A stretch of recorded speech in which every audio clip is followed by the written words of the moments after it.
elegant stepmother, sweet smile but cruel inside. She makes a blind little girl kneel and clean the floor she herself dirtied. The girl cries softly, "My knees hurt, Mommy." Minutes later, the millionaire father comes home early from work, and what he does when he sees the scene is something so unexpected and cruel that changes everything. The silence in the mansion had weight. It was a cold silence that slid across the white marble floors and climbed the high walls until it disappeared into the ornate ceilings. A silence that Olivia, with her 5 years of darkness, felt on her skin. She couldn't see the sunlight glinting on the polished floors or the vibrant colors of the expensive paintings, but she could feel the emptiness that luxury failed to fill. Every footstep that echoed through the house told a story. The soft, hurried steps of the staff, who tried not to exist.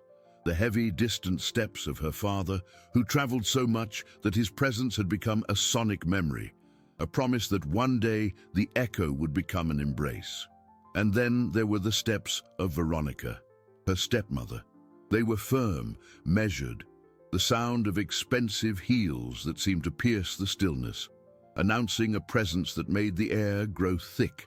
That morning, the house smelled of lilies and a lemon-scented cleaning product.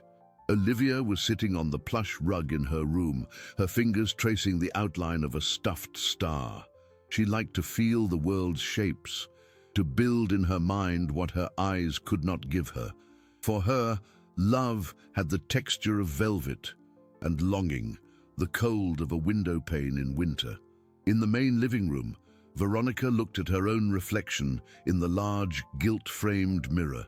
She was, as always, impeccable. A blue silk dress that enhanced her eyes, her hair perfectly coiffed, but a profound boredom gnawed at her from within. This mansion was a monument to her husband's money, a place where every object screamed of the fortune he had amassed, but to her, it was an elegant prison.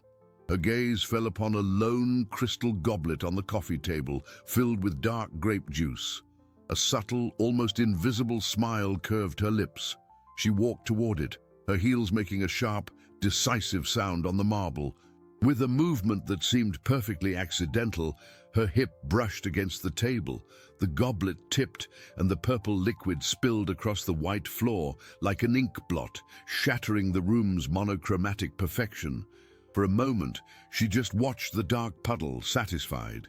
Then, her voice rang out through the hall, sweet and melodious, an invitation that hid an order. "Olivia, darling, come here a moment. Do you want to help Mommy?" The word Mommy was like music. Olivia stood up quickly, her little heart beating faster. Veronica rarely used that word.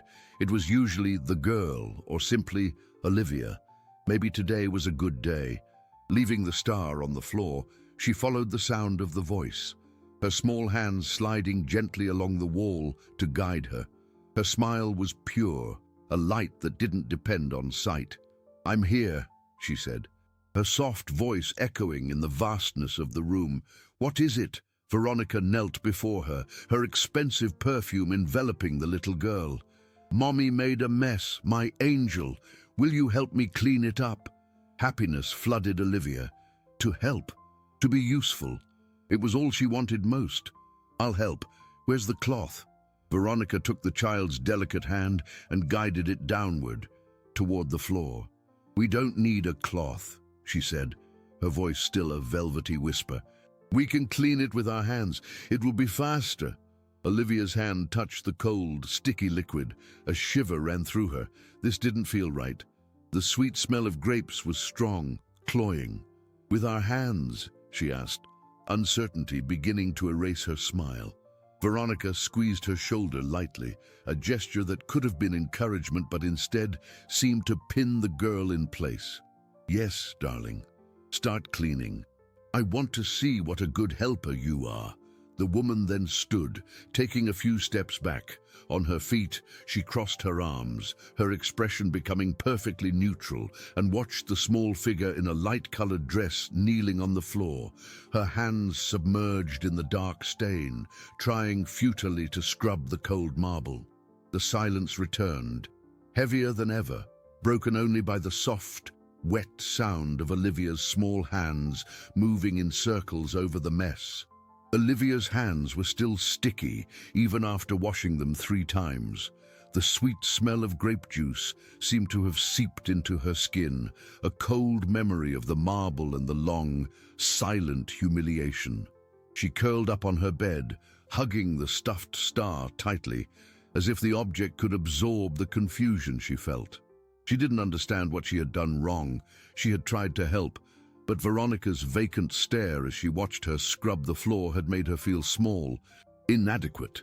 The word "mommy," which had once sounded like a gift, now echoed in her mind with a cutting edge. The day dragged on in a tense silence. Later, at snack time, Veronica placed a glass of water on the low table next to Olivia. "Carefully, please," she said, her voice polished as ever. "We need to learn to be more mindful, don't we? Spilling things is a sign of carelessness." The sentence hung in the air, and Olivia felt the weight of the morning return. Every move she made seemed to be under an invisible microscope. She drank the water in small sips, her hand trembling slightly, terrified of letting a single drop fall. The phone rang late in the afternoon, shattering the oppressive quiet. It was Richard, her father. The transformation in Veronica's voice was instantaneous. It became soft, filled with a fabricated tenderness.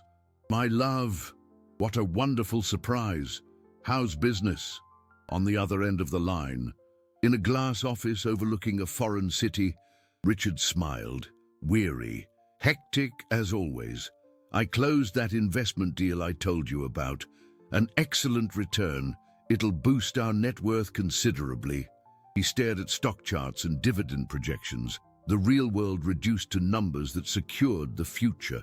"And how is my little princess?" he asked, his voice softening. Veronica glanced toward Olivia's room. "Oh, she's wonderful, darling. An angel. Just a little distracted today. We had a small accident with some juice, but don't you worry. We're working on being more careful with things. She needs to learn about boundaries, you know, for her own good." Richard sighed.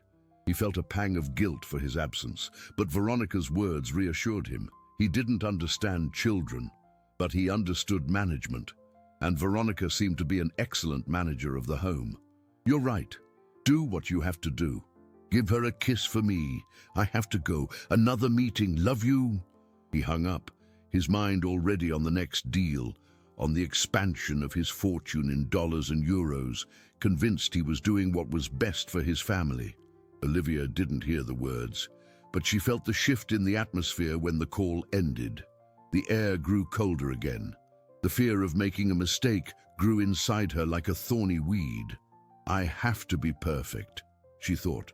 "That way, Daddy will be happy when he comes back." Determined not to cause any more trouble, she stood up to take her empty glass to the kitchen. She wanted to show she was careful, but her anxiety made her movements clumsy. As she passed the coffee table, where the juice had been spilled earlier, her elbow bumped a crystal goblet she didn't know was there. The sound of glass shattering on the marble was sharp, violent, a scream in the house's silence. Olivia's heart stopped. Panic suffocated her. No, another mistake.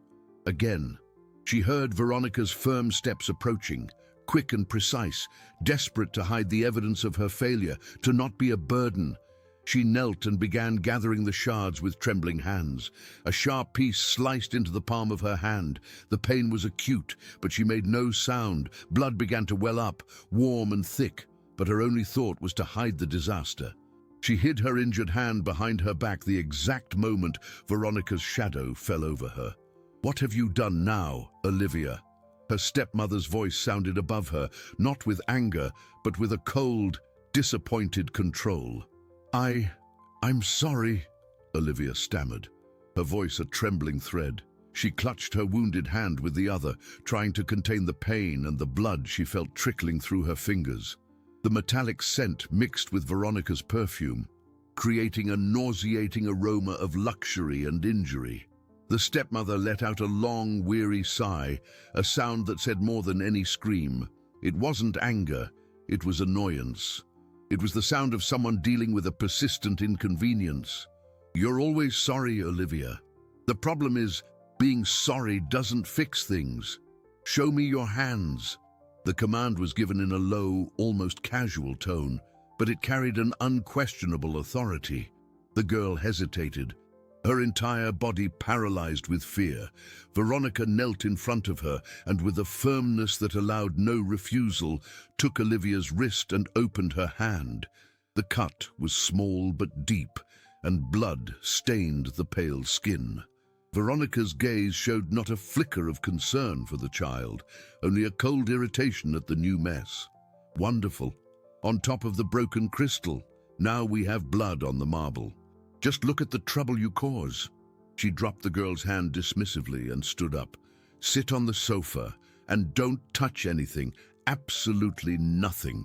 As Olivia walked hesitantly to the large white leather sofa, feeling like a dirty exhibit in a pristine museum, Veronica went to get the first aid kit. The treatment was swift, mechanical, and silent. She cleaned the cut with an antiseptic-soaked cotton ball, making Olivia flinch at the sting. But the girl dared not make a sound. Veronica applied a bandage with surgical precision, her long fingers and perfect nails moving with an efficiency devoid of any warmth. "This is what happens when we act on impulse and without thinking," she said, putting everything back in the box. "Every careless act has a consequence, and consequences, darling, always have a price." The word price hung in the air, and Olivia imagined the cost of that goblet. The monetary value of her inattention, adding to her already immense feeling of being in debt for simply existing. She was a liability in everyone's life. Later, taking refuge in the solitude of her room, Olivia felt her hand throb beneath the tight bandage. The pain was a constant reminder of her failure. The silence of the house was profound, but it was soon broken by the distant sound of the phone. It was Veronica's voice again, but this time it was different. It was light, charming, the voice she used for the outside world. "Of course, sweetie. The party is going to be an event. Richard just closed another one of those deals that seem like magic, turning a high-risk investment into an absurd profit. His stock portfolio's performance this year is off the charts. Honestly, sometimes I think our net worth grows while we sleep." There was a pause, and Olivia imagined the friend on the other end of the line, impressed by such wealth. Then the conversation shifted. The girl.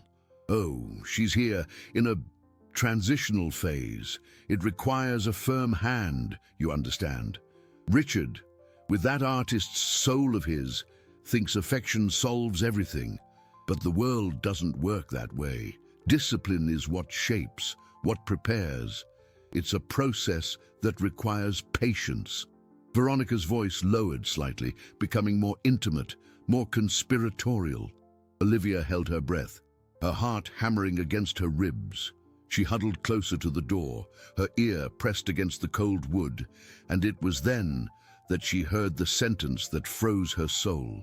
"But don't you worry. By the time he gets back from his trip, she'll be perfectly accustomed to obeying me." The sentence echoed in the darkness of Olivia's room, replaying in her mind like a funeral bell. "By the time he gets back, she'll be perfectly accustomed to obeying me." The words, spoken as casually as one might comment on the weather, embedded themselves in the little girl's heart like shards of ice. It wasn't just about obedience, it was about erasure. Veronica didn't want a daughter, she wanted a well-behaved object, a decorative piece that wouldn't cause trouble and would enhance the image of the perfect family she worked so hard to project.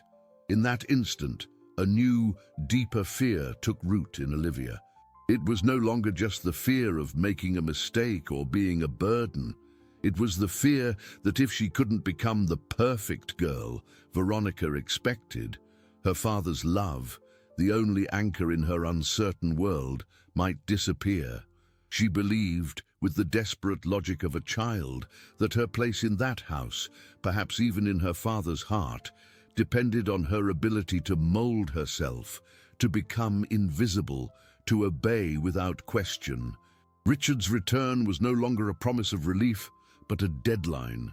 The days that followed turned the mansion into a stage for silent tension. The light, filtering through the immense windows, seemed colder, reflecting off the excess of marble and untouched art pieces, making the house feel less like a home and more like a mausoleum for the family's fortune. The silence became an active character in the story, an accomplice to Veronica's actions. The few staff members who moved through the house moved like ghosts. Their gazes were downcast, their voices whispers. They saw, but they could not speak. The lady of the house was the personification of power, the guardian of the capital that paid their salaries. To challenge her meant risking their livelihood, and so they became mute spectators to the refined cruelty that unfolded in the polished halls, fear locking their consciences behind 7 keys. Olivia, feeling increasingly isolated, began talking to the walls. She told the cold texture of the plaster about her stuffed star, about how much she missed the sound of her father's footsteps, about the fear she felt when she heard Veronica's heels approaching. The walls, at least, did not judge her. Veronica, for her part, intensified her method of education. Every gesture Olivia made was monitored. Every attempt to explore the world with her hands was corrected with a soft but firm reprimand. "Don't touch that, dear. It might get dirty. You don't want to make a mess, do you?" If Olivia took a little too long to find an object, she would hear, "We need to be quicker, my love. The world doesn't wait for those who are slow." Each word was a tiny blade, chipping away at the girl's self-esteem, making her believe that her very nature was a flaw. She stopped trying to explore. She spent most of her time sitting in her room, quiet, her hands in her lap, trying to occupy the smallest possible space in the universe. The only thing that grew inside her was fear, the fear of the deadline, of the day her father would return and find her imperfect, flawed, disobedient. She had to hurry. She had to learn to be the daughter Veronica wanted her to be before it was too late. Her childish joy gave way to a constant anxiety, a fog that blurred even her happiest memories.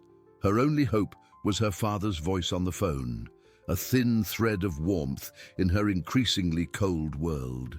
But she didn't know that this thread was about to become a path leading back home, much sooner than expected. In his office in Hong Kong, surrounded by cryptocurrency charts and investment fund reports, Richard felt a sharp, inexplicable longing for his daughter. He looked at a photo of her on his desk, her pure smile, and made an impulsive decision. He would call the airline. He would cut the trip short. He was coming home. Richard's decision was a bolt from the blue, an unexpected variable in Veronica's carefully calculated equation, while he, on the other side of the world, felt his heart ache with a longing that money couldn't soothe, and rearranged his multi-billion-dollar business schedule to come home early. Life in the mansion continued at its oppressive rhythm.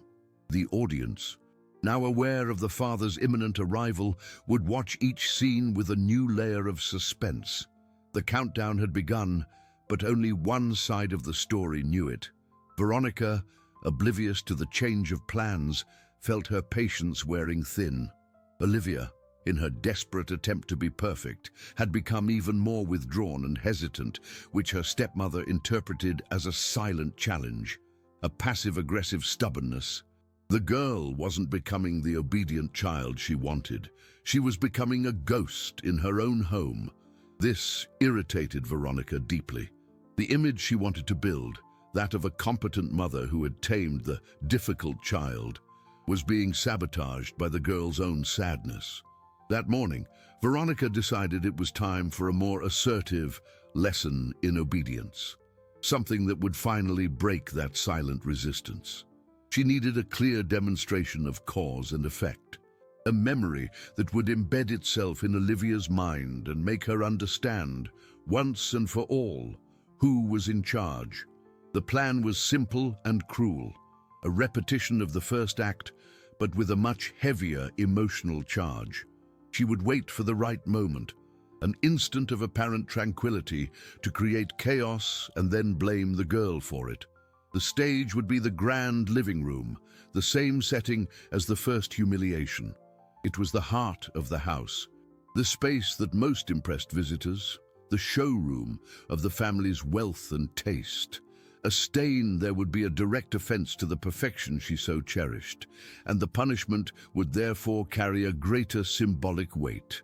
She filled the same crystal goblet with the same dark grape juice, the liquid looking almost black against the morning light, and placed it on the very edge of the coffee table.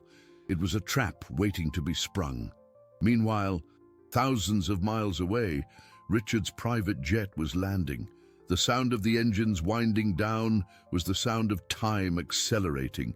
He felt an urgency he couldn't explain. He had turned off his phone during the flight, ignoring dozens of messages about cash flow and the returns on his investments. For the first time in a long time, his assets and holdings seemed less important than his daughter's embrace. In the mansion, Veronica called Olivia with the same sweet, deceptive voice as always. "Olivia, darling, come to the living room, please. I want to show you something." The girl obeyed, her bare feet making almost no sound on the marble. Fear was her constant companion, and she walked with a caution that didn't belong to a 5-year-old. When she reached the living room, the smell of grape juice in the air made her instinctively recoil.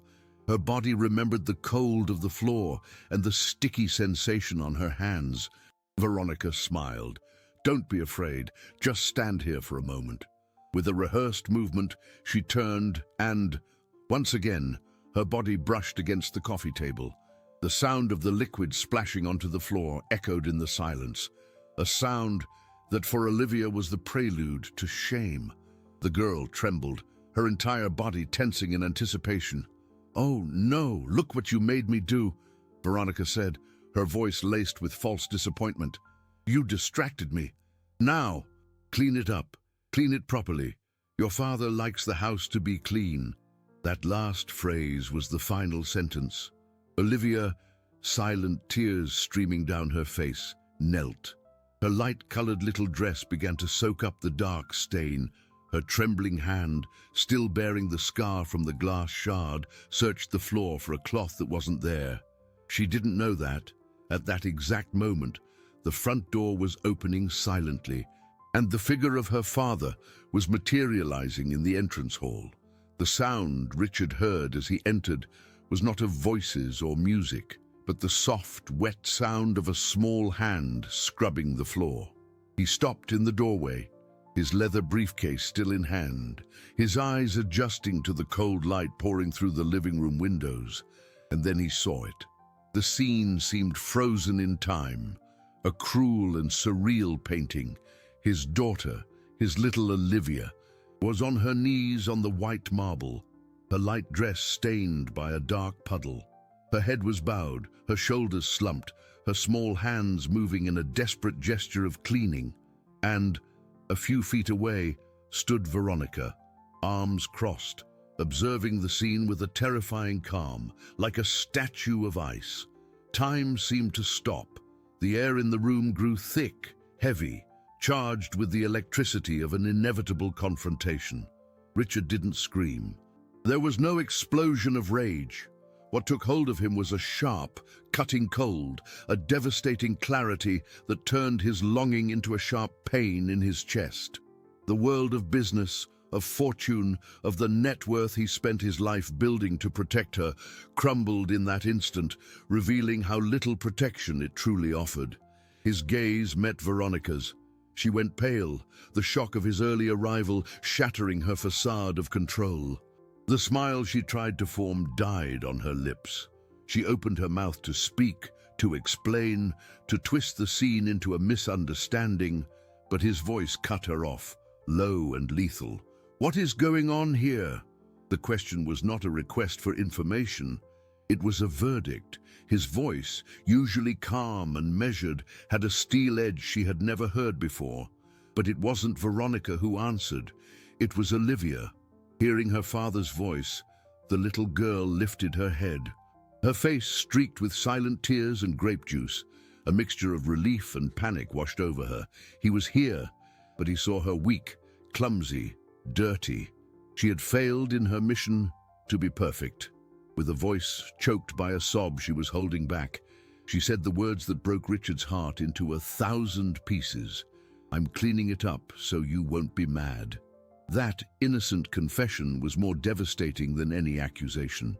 It revealed a universe of fear and suffering that he, in his calculated absence, had never imagined. The pain in his daughter's eyes wasn't about the dirty floor or the punishment. It was about him, about the fear of his disappointment. Richard felt the floor disappear from under him. The cold marble that supported his wealth and status seemed to crack, exposing the abyss of his own negligence. He took one step forward, then another, the sound of his shoes on the floor echoing like hammer blows. He ignored Veronica completely, as if she had ceased to exist.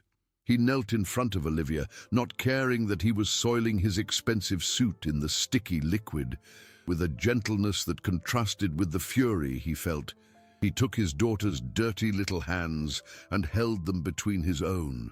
"I would never ever be mad at you, my princess," he said, his voice thick with emotion. "Never." He hugged her tightly, her small, trembling body melting into his chest. And in that embrace, amid the smell of grapes and tears, he knew that nothing would ever be the same. The castle of appearances, built on a fortune of dollars and a foundation of lies, had just come crashing down. Veronica's fall had only just begun. Still kneeling on the stained floor, with Olivia nestled in his arms, Richard raised his eyes to Veronica. The silent fury in them was more terrifying than any scream. He no longer saw the elegant, charming woman he had married, but a stranger, a predator who had infiltrated his home and wounded what was most precious to him. Veronica, for her part, was desperately trying to regain control of the situation. Her mask of composure had shattered, and panic was beginning to show on her pale face. "Richard, my love, it's not what it looks like. I swear, we were just teaching her about responsibility. It was an accident. And I thought..." Her voice faltered under the weight of his stare. The excuse sounded pathetic even to her. He didn't reply. Instead, he made a decision right there, amidst the wreckage of his family. He stood up with Olivia in his arms, the little girl clinging to his neck as if he were the only solid thing in the world. Then, in a cold, controlled voice that echoed through the immense room, he called out, "Martha, Joseph, everyone, please come to the main living room." Now, the unusual summons brought the staff from the furthest corners of the house. They emerged hesitantly, their faces a mixture of curiosity and fear. The housekeeper, Martha, a grey-haired woman who had worked for the family for years, was the first to arrive, followed by the driver, Joseph, and the other maids. They stopped at the entrance to the room, their eyes wide at the scene. The master, just back from his trip, his suit stained and his weeping daughter in his arms. The mistress, pale as a ghost, standing beside the puddle of juice and the white marble floor, the pride of the house, desecrated by the dark stain. The silence was so thick you could feel it. Richard waited until everyone was present, creating an impromptu tribunal in the heart of his domestic empire. He wanted witnesses. Veronica's humiliation would not be a private matter, resolved behind closed doors. It would be public, a demolition of her authority in front of those she herself used to intimidate. When they were all assembled, he spoke, his voice clear and firm, directed at Veronica but for all to hear. "This," he said, gesturing with his chin toward the scene on the floor, "is over, all of it." He paused, letting the weight of those words settle. "From this day forward, you," and his gaze locked onto Veronica, will never be alone with my daughter again. You will not dress her. You will not feed her. You will not even enter her room without my permission or Martha's presence." The housekeeper gasped, startled to be named a guardian. Veronica took a step forward, disbelief turning to outrage. "Richard, you can't be serious. In front of them, this is absurd. She is my stepdaughter. I am your wife." Her voice rose, trying to reclaim a shred of power, but Richard was relentless. "You stop being anything to her the moment you put her on her knees to clean up your mess. And as for being my wife, that is also up for discussion." The final threat hung in the air, devastating. He turned to the staff. "Martha, please prepare the guest room for my wife and pack my bags and Olivia's. We'll be gone for a while." With that, he turned and walked out of the room, leaving behind a humiliated Veronica, exposed before the staff, whose silence was now no longer one of fear, but of judgment. Her castle of vanity had not just cracked, it had disintegrated. The walk to Olivia's room felt longer than ever. Richard carried her with an almost reverent care, feeling how small and fragile she was in his arms. With every step, guilt gnawed at him. How could he have been so blind, so absent? He had built a fortress of money, stocks, and assets around his daughter, believing that financial security was the highest form of love and protection. He prided himself on his portfolio, on the millions in dividends his investments generated, thinking this wealth would guarantee her happiness. Now he realized he had built a fortress with the gates wide open, allowing the enemy to walk right in and settle in the heart of his home. The luxurious mansion, which he saw as a symbol of his success, suddenly felt cold and hostile. A gilded cage, where his daughter's suffering echoed in silence. The scent of lilies, which once seemed elegant, now suffocated him, smelling like the perfume of a funeral. Entering Olivia's room, he gently placed her on the soft bed. The room was impeccable, decorated by an expensive designer, with toys that likely cost more than a family car. But it lacked life, warmth. It looked like a room from a magazine, not a child's sanctuary. Martha, the housekeeper, entered a moment later, her eyes still misty from the scene in the living room. "Sir, I'm so sorry," she whispered, her voice thick with emotion. "I should have said something." Richard looked at her, and there was no anger in his eyes, only a deep sadness. "Fear silences people, Martha. I understand, but now I need your help." He asked her to draw a bath for Olivia and to pack a small suitcase with the girl's most comfortable clothes. As the housekeeper moved with efficiency, he sat on the edge of the bed and pulled his daughter close. "Let's get you a nice warm bath. What do you say, to wash all this mess away?" In the bathroom, the warm water of the jacuzzi tub seemed to relax the little girl's tense muscles. Richard helped her wash with a clumsy gentleness, that of a father unaccustomed to the daily routines of care. He noticed the nearly healed scar on the palm of her hand and felt another stab of pain in his own chest. The bandage had fallen off, revealing the pink line on her soft skin. "What's this from, my love?" he asked, his voice soft. Olivia shrugged. "I broke a glass. By accident." She paused, and then, in a low, almost inaudible voice, she asked the question that revealed the depth of her wound. "Were you sad at me?" The question hit Richard with the force of a punch. He understood, in that moment, that the real abandonment hadn't begun with Veronica's arrival. It began much earlier. It began with him, with his endless trips, his meetings, his belief that love could be delegated, outsourced, compensated for with checks and gifts. He had abandoned her emotionally, leaving a vacuum that Veronica's cruelty had filled masterfully. The stepmother had merely watered a seed of fear and inadequacy that he himself, with his absence, had planted. He hugged her right there, in the water, not caring that his expensive shirt was getting soaked. "No, my princess, I could never be sad at you. Daddy was sad at himself for not being here, but that's going to change. I promise." And for the first time, Olivia felt that this promise might not just be words spoken into the wind. With their bags packed and Olivia dressed in warm, comfortable clothes, Richard walked down the grand staircase for the last time that day. He didn't look around, didn't look for Veronica. His decision was made, and the time for discussion was over. He felt a visceral need to get his daughter out of that toxic environment, to breathe air that wasn't contaminated by appearances and silent cruelty. Joseph, the driver, was already waiting with the car running at the entrance. The door closed behind them, sealing a chapter of their lives.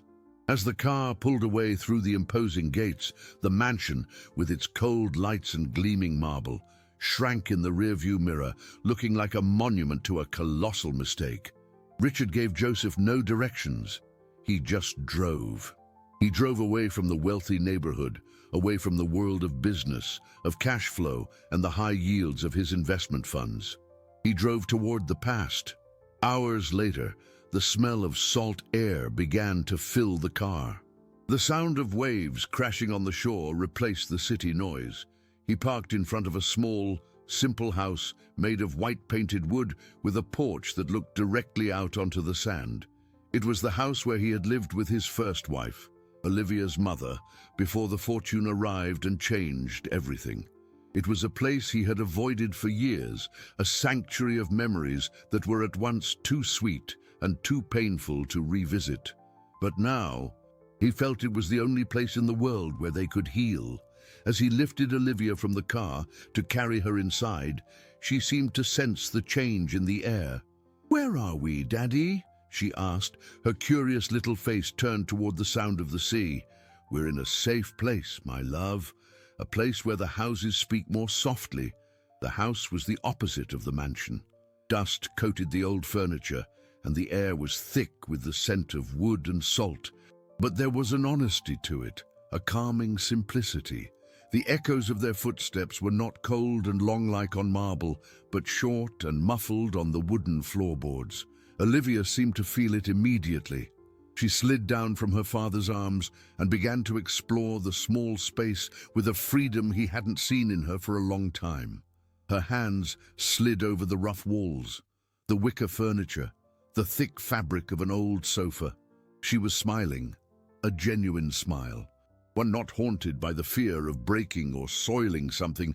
"This house does speak more softly, Daddy," she repeated, confirming his feeling. "I like it better." Richard felt a lump form in his throat. He had given his daughter a palace when all she needed was a haven.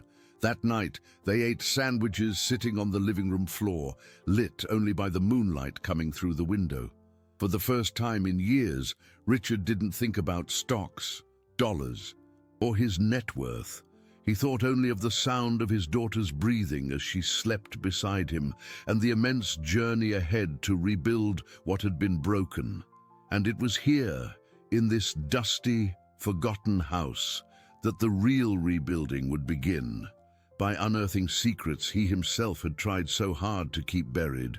In the days that followed, the old beach house became a cocoon. Father and daughter, together, began to clean away not just the dust on the furniture, but the emotional dust that covered them. Richard, the man who commanded board meetings and negotiated billion-dollar mergers, found himself relearning how to make coffee, how to cook simple meals, and most importantly, how to simply be present. He watched Olivia with an attention he'd never had before.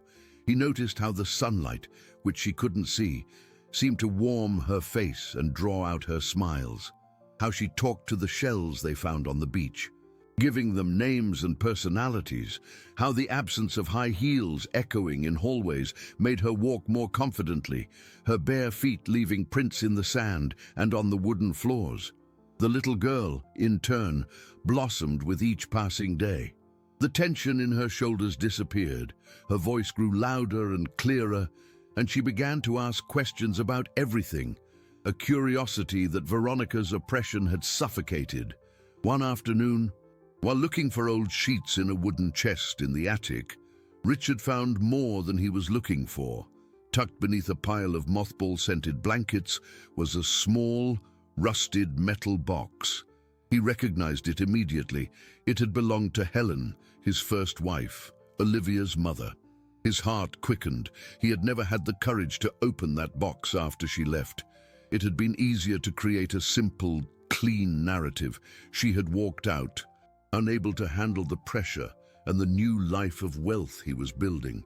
It was a story that protected him from the pain and complexity of the truth. With trembling hands, he pried the lock open. Inside, there were no jewels or valuables, but something infinitely more precious. There were letters written in Helen's elegant script and a series of small cassette tapes. He picked up one of the letters, the paper yellowed with age. The date was from a few weeks before she had left. "My dearest Richard," the letter began. "If you're reading this, it's because I couldn't say it out loud. The darkness I feel inside is growing too large. It isn't you. It isn't our life. It's something that broke in me after our little star was born. Everyone says it's supposed to be the happiest time in a woman's life, but for me, it's an ocean of fear and sadness I can't swim out of. I love her more than my own life, which is exactly why I have to go. She deserves a mother who is a light, and right now I am only a shadow. I am not abandoning her for lack of love, but because of it, I'm going to find help, to find my way back to the light so that one day I can be the mother she deserves. Please tell her that I love her. Tell her she is my brightest star." Richard had to stop reading, tears blurring his vision. He picked up an old tape player that was in the chest and put in one of the cassettes. Helen's voice filled the dusty attic, soft and melodious, singing a lullaby. It was her voice, full of love and melancholy, recorded for the daughter she had to leave behind.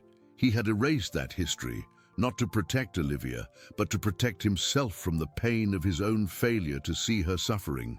He understood, in that moment, that his silence, the silence he had created around Helen's memory, had not only left his daughter without a mother, but had opened the exact space for Veronica's cruelty to grow and flourish, like a weed in abandoned soil.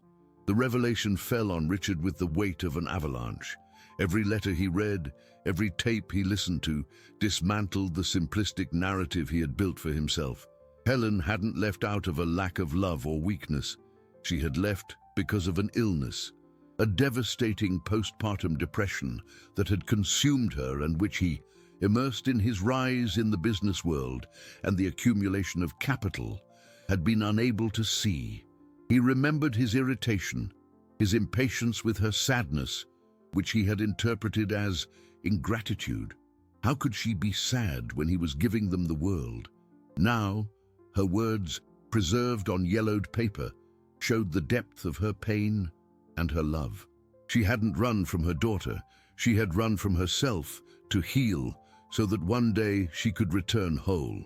And he, in his ignorance and pride, had closed that door, locked her memories in a chest, and built a new life on the ruins of the old, believing that wealth could fill any void. Moved by an urgency that came from the depths of his soul, Richard knew what he had to do.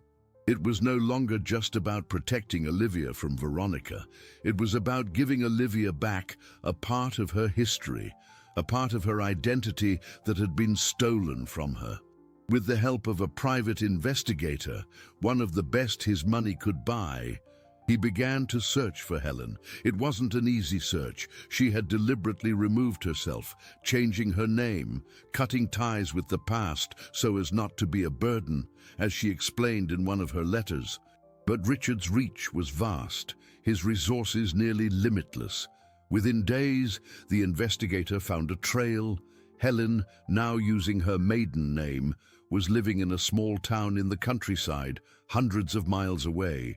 The woman who had once inhabited mansions and worn designer jewelry now lived modestly, dedicating her life to caring for underprivileged children at a small community daycare she had founded herself. Guilt, the investigator reported, had prevented her from ever reaching out. She had followed news of Richard's success from afar, happy to know Olivia would have everything money could buy. but feeling unworthy of being part of that world, Richard didn't hesitate. He didn't call. He didn't send a lawyer. He put Olivia in the car and drove there. The journey was quiet, filled with an anticipation he could barely contain. When they arrived, he saw Helen in the daycare's playground, surrounded by children who were hugging her. She was older, her hair streaked with silver, her clothes simple, but there was a serenity in her face, a light that hadn't been there in their last months together. He left Olivia in the car for a moment and walked toward her. Helen recognized him immediately. The shock in her eyes was followed by a wave of panic and shame. "Richard, what are you doing here?" He didn't reply with accusations or questions. He simply held out one of the letters. "I found these. I didn't know. Forgive me." Tears welled in Helen's eyes as she recognized her own handwriting. And then he went to get Olivia. He led her by the hand to the playground. "Olivia, my love, there's someone here I want you to meet." Helen knelt, her heart pounding. She said nothing, just waited. Olivia approached, hesitant, and then Helen's voice came out, a trembling whisper, singing the same lullaby from the cassette tapes.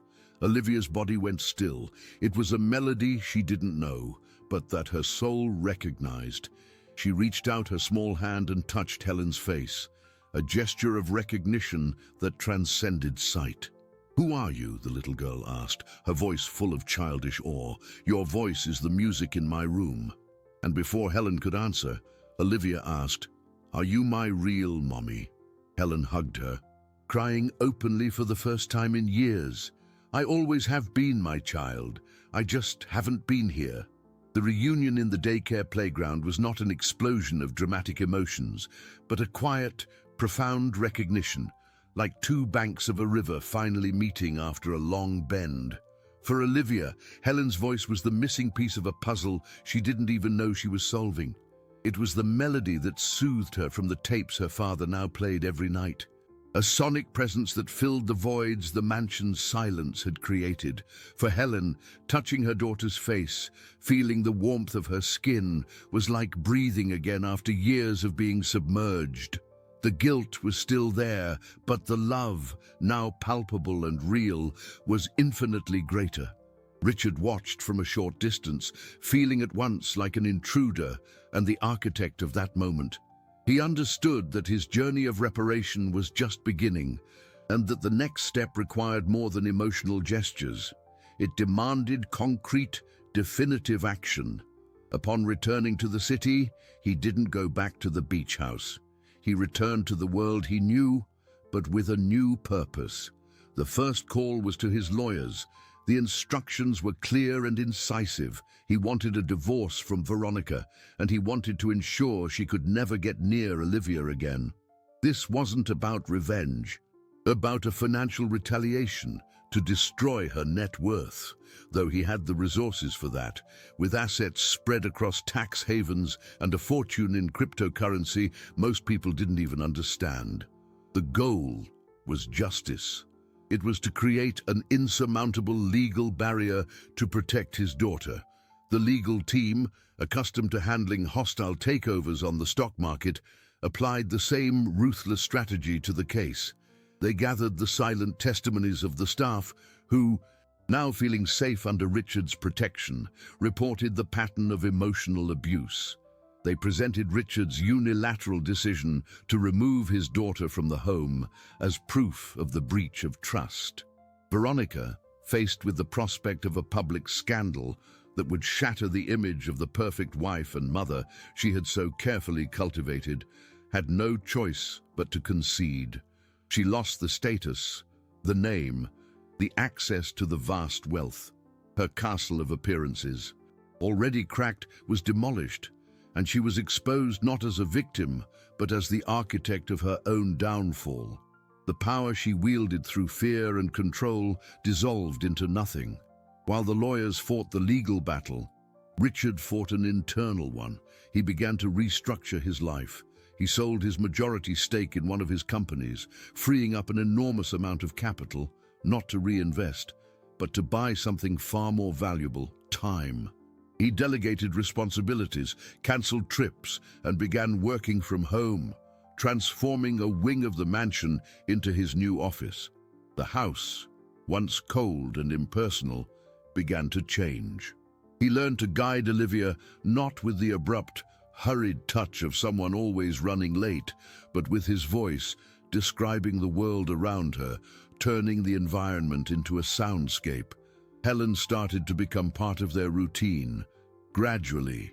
With immense care not to startle or pressure, she would visit on weekends, and her presence brought a warmth the house had never known. She brought with her the smell of homemade cake, the sound of laughter, and the patience of someone who knew, from personal experience, the value of a peaceful moment. Olivia, feeling safe and loved from all sides, began to transform in a way that surprised everyone. The girl who was once afraid to touch expensive furniture now wanted to touch the entire world. One day, she said to her father with charming seriousness, "Daddy, I want to feel the sky with my hands." Olivia's phrase, "I want to feel the sky with my hands," resonated deeply with Richard. It was a poetic wish and at the same time a challenge. How could he give the sky to a girl who couldn't see it? For days he pondered this, the question turning over in his mind as he analyzed stock charts and fund reports. The answer, he realized, wasn't in buying something extravagant, like a telescope she couldn't use or a trip to a place with the starriest sky in the world. The answer lay in translating the world into her language, touch. He cleared out one of the mansion's rooms, a formal parlor that was rarely used, and had one of its walls painted a deep, dark blue, the color of the night sky. Then he bought jars of a special paint, one that dried in raised relief, and dozens of small quartz crystals, which glittered in the light and had a unique texture. He told no one what he was doing. It was a secret project, a way to materialize his apology and his promise of a new beginning. On the night the wall was finished, he called Olivia and Helen into the room. It was dark, save for the soft light filtering through the window. "I have a surprise for you," he said, his voice thick with contained emotion. He guided Olivia's hand to the cool wall. "What is it, Daddy?" she asked, curious. "It's the sky," he replied. "Your sky. You can touch it." Hesitantly, Olivia's small fingers began to explore the surface. They found the thick, curved lines of the constellations Richard had painted, the rough textures of nebulae, and the small, sharp crystals he had glued on to represent the brightest stars. A gasp of wonder escaped the little girl's lips. "It's the Big Dipper," she exclaimed, tracing the shape her father had taught her from tactile books. "And there, Orion's belt." She moved along the wall, her hands dancing over the surface, reading the sky with her fingertips. Helen watched, her eyes full of tears, as Richard described each constellation, not in astronomical terms, but with stories, myths, and songs. In that moment, in that room, the three of them became a family, bound not by blood or a multi-million-dollar net worth, but by the creation of a private universe made of paint, crystals, and love. The final scenes of their story were not marked by grand events, but by a succession of small, everyday miracles. Richard teaching Olivia to ride a bike, guiding her with his voice in a safe garden. Helen and Olivia baking together, the girl learning to feel when the dough was just right with her hands. The sound of laughter filling the halls that once echoed with silence. The mansion ceased to be a monument to wealth and became a home. One day, as they were finger painting on a large canvas in the garden, Olivia asked, "Daddy, what's more important than money?" Richard smiled, wiping a smudge of paint from her face.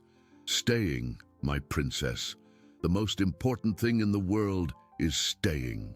The imaginary camera slowly pulls up, away from the scene. It shows the father and mother, one on each side, helping their daughter mix the colors. The girl's small hands, once forced to clean a stain of shame from cold marble, were now creating beauty, spreading vibrant colors she would never see, but which she felt with her entire soul. It was a silent testament to her journey, from darkness into light, from suffering to healing. The most valuable inheritance Richard could give her was not in stocks or gold, but in the certainty that she would never be alone again. Love is not what you see, it is what stays.